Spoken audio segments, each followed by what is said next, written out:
Hello everyone, this is Anjali और स्वागत है आपका मेरे चैनल लर्न विद अंजलि में।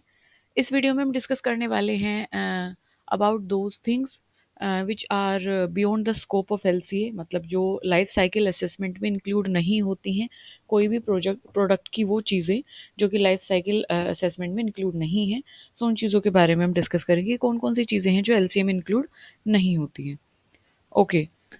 सो इसको आप ऐसे भी बोल सकते हैं कि these are the limitations of LCA.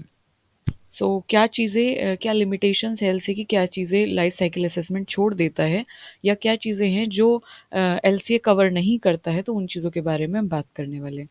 सबसे पहला जो पॉइंट है वो ये कहता है कि does not measure product performance. Means जो एलसी है, लाइफ साइकिल असेसमेंट है, वो हमें किसी भी प्रोडक्ट के बारे की उसकी परफॉर्मेंस के बारे में नहीं बताता है। It tells us about the environmental impact of the product, but it does not tell us or it does not test if the product is working well or not। कि प्रोडक्ट की performance कैसी रहेगी, कितना वो output देगा, कैसे वो काम करेगा, इन सब के बारे में एलसीए नहीं बताता है। सिर्फ वो ये बताएगा कि इस प्रोडक्ट की through out the life cycle इसका क्या इम्पैक्ट रहा है इन्वायरमेंट पे। सो प्रोडक्ट परफॉर्मेंस के बारे में वो नहीं बताता है। नेक्स्ट जो पॉइंट है that is it does not address compliance with environmental laws. Means जो एलसीए है वो हमें that helps to analyse environmental impact तो हमें बताता है, but it does not check if the product follow legal rules और रेगुलेशंस। तो जो कंप्लायंस है, जो इन्वायरमेंटल लॉज हैं, वो जो प्रोडक्ट है वो उन इन्वायरमेंटल लॉ को फॉलो कर रहा है, कंप्लायंसेस को फॉलो करके, लीगल रूल्स को, लीगल रेगुलेशंस को फॉलो करके प्रोडक्ट बना है कि नहीं बना है, ऐसा कुछ हमें नहीं पता चलता है एलसीए में।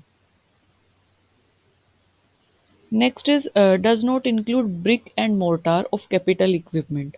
ब्रिक एंड मोर्टार से मतलब है कि जो एलसीए है वो it does not account for the factory machine buildings that are used to make it।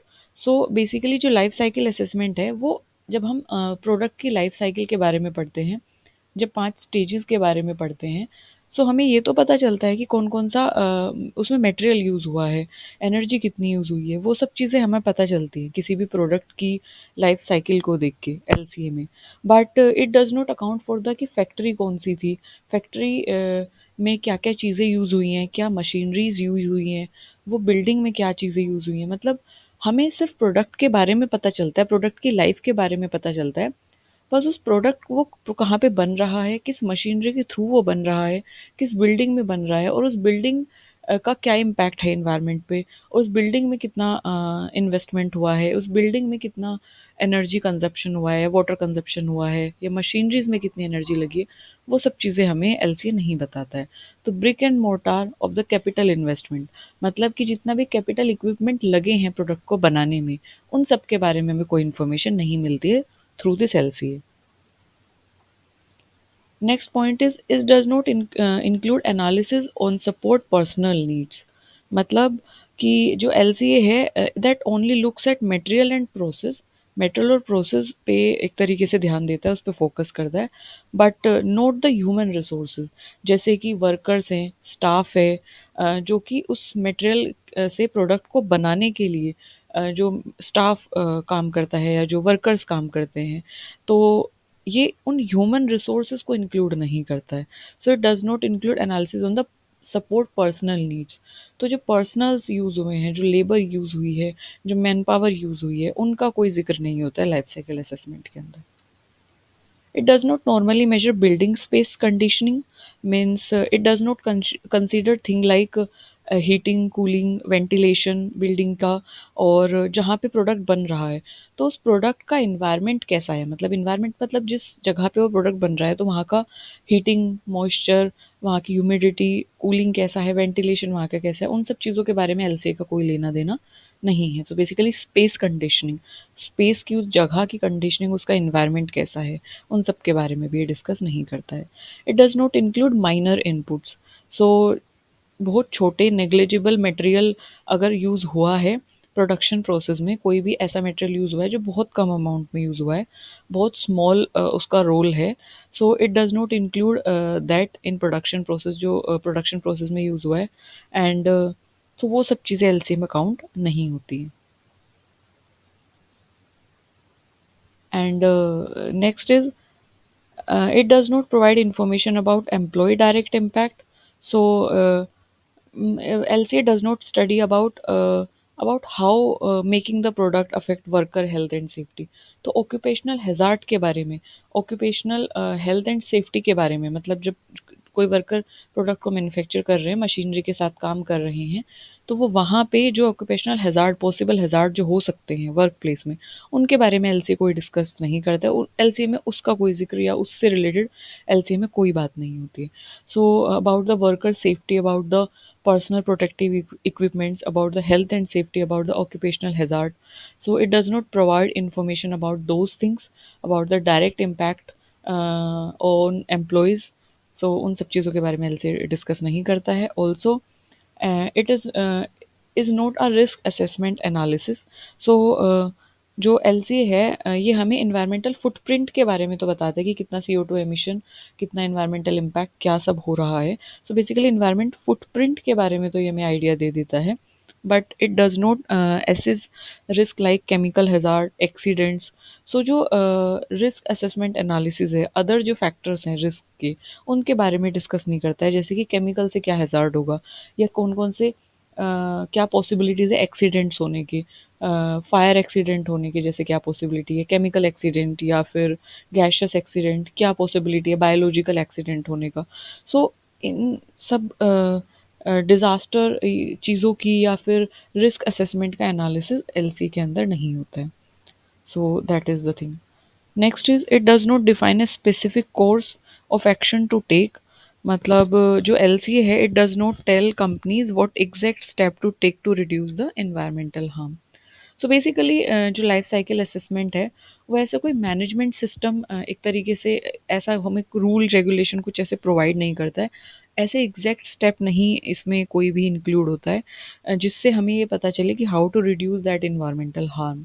हालांकि ऑल्टरनेटिव जो प्रोसेस, जो प्रोडक्शन की प्रोसेस होती है, वहाँ पे ऑल्टरनेटिव सजेस्ट किए जाते हैं, मटेरियल में ऑल्टरनेटिव्स होते हैं, बट कोई ऐसे एग्जैक्ट कोई रूल नहीं है कि अगर इस तरीके का इन्वायरमेंटल इम्पैक्ट या इन्वायरमेंटल हार्म हो रहा है, so we have to step into that thing and we have to take that action to reduce the environmental harm. So ऐसी सब चीज़ें इसके अंदर इंक्लूड नहीं है। So these are the things, एक बार रिकैप कर लेते हैं जो कि एलसी के अंदर इंक्लूड नहीं है, मतलब एलसी जिनके बारे में डिस्कस नहीं करता है, बात नहीं करता है, या ये कौन कौन सी चीज़ें हैं जो एलसीए के अंदर नहीं आती हैं, बेसिकली ये इसमें बोला गया, आउट ऑफ स्कोप है, जो चीज़ें एलसीए में डिस्कस नहीं हो रही हैं, आउट ऑफ स्कोप है। सो जो प्रोडक्ट की परफॉर्मेंस है, प्रोडक्ट काम कैसा करेगा वो हमें पता नहीं चलता है, क्या वो इन्वायरमेंटल रूल्स रेगुलेशन को फॉलो कर रहा है वो सब हमें नहीं पता चलता है। इसके अलावा किस कंपनी में, किस बिल्डिंग में, उस बिल्डिंग का क्या इम्पैक्ट रहने वाला है एनवायरनमेंट पे। सो अबाउट द इन्वायरमेंट जिसमें वो प्रोडक्ट बन रहा है उसके बारे में कुछ पता नहीं चलता है। इसके अलावा वर्कर्स पे क्या इम्पैक्ट होगा जब वो प्रोडक्ट को बना रहे होंगे, जब वो मशीनरीज को यूज़ कर रहे होंगे, वो सब चीज़ें इसमें डिस्कस नहीं होती हैं। जिस जगह पे प्रोडक्ट बन रहा है वहाँ की ह्यूमिडिटी, वहाँ की इन्वायरमेंटल कंडीशंस, वहाँ की कूलिंग, हीटिंग, कि कैसा इन्वायरमेंट है वो सब उसमें पता नहीं चलता है।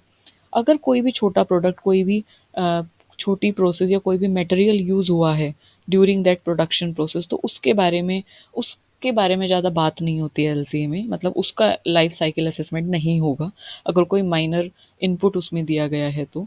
एंड इसके अलावा जो भी अपार्ट फ्रॉम इन्वायरमेंट पे प्रोडक्ट का क्या असर पड़ेगा, ये बात एलसीए में होती है, बट क्या क्या एक्सीडेंट हो सकते हैं at that particular space, at that particular जगह पे जहाँ पे प्रोडक्ट मैन्युफैक्चर हो रहे हैं, उनके बारे में एलसी में कोई डिस्कशन नहीं होता है। और इसके अलावा कोई हार्ड एंड फास्ट रूल या कोई ऐसे स्टेप नहीं है कि how to stop those environmental impact. So yes, these are the things that are not included in the LCA। And so LCA सिर्फ डिस्कस करता है कि किसी प्रोडक्ट का इन्वायरमेंट पे कैसे इम्पैक्ट होगा, उसकी जो भी लाइफ साइकिल स्टेजेस हैं उनसे, बस इस चीज़ के बारे में एलसीए डिस्कस करता है।